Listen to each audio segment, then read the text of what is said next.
दोस्तों, भारत के सामने आज कूटनीतिक तौर पर कनाडा काफी सारी चुनौती खड़ी कर रहा है। कनाडा के प्रधानमंत्री भारत आते हैं और आकर जब उन्हें वैसी अटेंशन नहीं मिलती जैसी मिलनी चाहिए थी, तब वे वापस जाकर भारत के खिलाफ जहर उगलना शुरू कर देते हैं। हम सभी को पता है कि कनाडा और भारत के बीच में संबंध इसलिए खराब हुए क्योंकि कनाडा सरकार खालिस्तानी अलगाववादियों के खिलाफ कार्रवाई करने में पूरी तरह से नाकाम दिखाई पड़ी। लेकिन अपनी इसी कमी को स्वीकार करके ठीक करने की बजाय वह उल्टा भारत पर ही आरोप पर आरोप लगा रहे हैं। ऐसे में अब जब कनाडा के प्रधानमंत्री की तरफ से खुद भारत के खिलाफ इतने बड़े आरोप लगाए गए, तो भारत ने भी बड़े कदम उठा लिए, जिसे ध्यान में रखते हुए कनाडा को इस बात का एहसास हुआ कि कहीं मामला ज्यादा ना बिगड़ जाए और भारत के साथ कनाडा के रिश्ते और भी ज्यादा खराब ना हो जाए। वहीं भारत के साथ कनाडा के रिश्ते खराब करने का सारा ब्लेम जस्टिन ट्रूडो को अपने ही सर पर ना लेना पड़े, इसीलिए उन्होंने अपनी छवि को बचाने के लिए एक और काफी नपी तुली बयान दिया है, जिससे हम समझ सकते हैं कि क्यों उनकी ही मीडिया उनसे पद छोड़ने जैसे कठोर सवाल करने से नहीं चूकती। दरअसल दोस्तों, सामने निकल कर आ रही लेटेस्ट रिपोर्ट से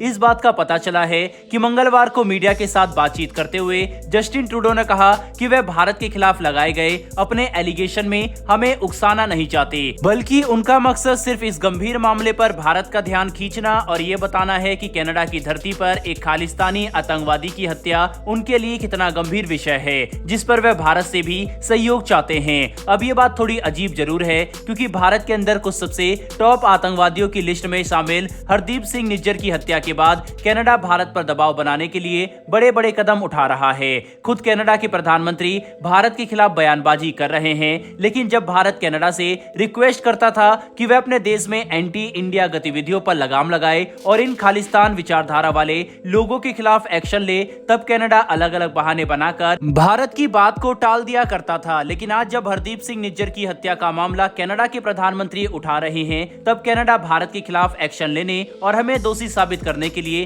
काफी बड़े कदम उठा रहा है। आपको ये बात जानकर हैरानी होगी कि रिपोर्ट निकलकर सामने आ रही है कि कनाडा और अमेरिका इस हत्या को लेकर जांच करने के लिए काफी एकजुटता के साथ नजदीक होकर काम कर रहे हैं। यानी कि दोनों देश क्लोज कोऑपरेशन में इन्वेस्टिगेशन को साथ मिलकर आगे बढ़ा रहे हैं, ताकि हरदीप सिंह निज्जर की हत्या में भारतीय एजेंट्स का लिंक खोजा जा सके। कल ही ये रिपोर्ट भी निकलकर सामने आई थी कि कनाडा के राष्ट्रीय सुरक्षा सलाहकार ब्रिटेन पहुंचे हैं, ताकि वह ब्रिटेन को अपने द्वारा भारत पर लगाए गए आरोपों के बारे में बता सके और उन्हें सहमत कर सके कि भारत की इस हत्या में सीधी भूमिका थी, जो अगर होता है तो इससे अंतर्राष्ट्रीय स्तर पर भारत पर काफी दबाव बनाया जा सकता है। ऐसे में कनाडा जिस तरह से ब्रिटेन और अमेरिका समेत ऑस्ट्रेलिया को मनाने की कोशिश कर रहा है, ये देखकर भारत भी हैरान है। हमें ये नहीं भूलना चाहिए कि अमेरिका, कनाडा, ब्रिटेन, ऑस्ट्रेलिया और न्यूजीलैंड सभी विश्व के कुछ सबसे एडवांस और शक्तिशाली इंटेलिजेंस नेटवर्क का हिस्सा है, जिसे हम सभी 5i के नाम से भी जानते हैं। ऐसे में ये कहना गलत नहीं होगा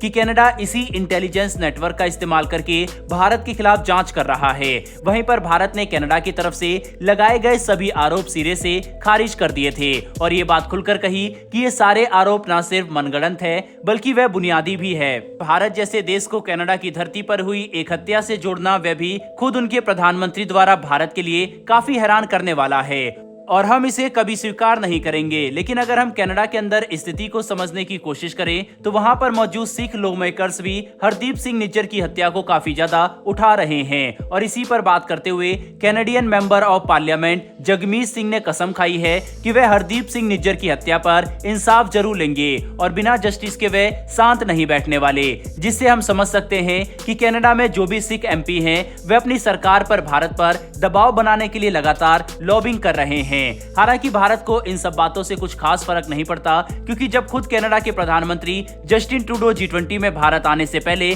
कसम खा रहे थे कि वे यहां आकर यूक्रेन का मुद्दा उठाएंगे और हमने भारत आते ही उन्हें चुप करा दिया, तो कनाडा में किसी एमपी के द्वारा दिए गए बयानों से आखिर भारत को क्यों फर्क पड़ेगा। लेकिन अगर अमेरिका, ब्रिटेन, ऑस्ट्रेलिया और दूसरे पश्चिमी देश साथ मिलकर कनाडा का समर्थन करना शुरू कर देते हैं, तो ये मामला काफी बड़ा बन सकता है। यही वजह है कि हम इसे गंभीरता से ले दे रहे हैं। कुल मिलाकर समझने की कोशिश करें तो जस्टिन ट्रूडो भारत में हुई अपनी बेइज्जती को बर्दाश्त नहीं कर पा रहे और अब कनाडा जाकर इस तरह की हरकतें कर रहे हैं। लेकिन यहाँ पर भारत को काफी समझदारी से काम करना होगा, तभी जाकर हम अंतर्राष्ट्रीय स्तर पर कनाडा के द्वारा कही गई बातों का तथ्य के आधार पर रिजेक्ट भी कर सकेंगे और खालिस्तान के नेटवर्क को जड़ से खत्म भी कर सकेंगे। और हाल दोस्तों, इस मुद्दे से जुड़ी कोई भी अपडेट निकलकर सामने आती है तो हम वीडियो लेकर हाजिर हो जाएंगे। वहीं पर इस मुद्दे पर आपकी क्या राय है, कमेंट बॉक्स में लिखकर जरूर बताइएगा। साथ ही हमारी आने वाली डेली डिफेंस और वर्ल्ड अफेयर से जुड़ी ऐसी वीडियो के लिए नीचे दिए गए सब्सक्राइब बटन को प्रेस कर बेल आइकन को जरूर दबा लें। फिर मिलेंगे ऐसी एक नई वीडियो के साथ। धन्यवाद।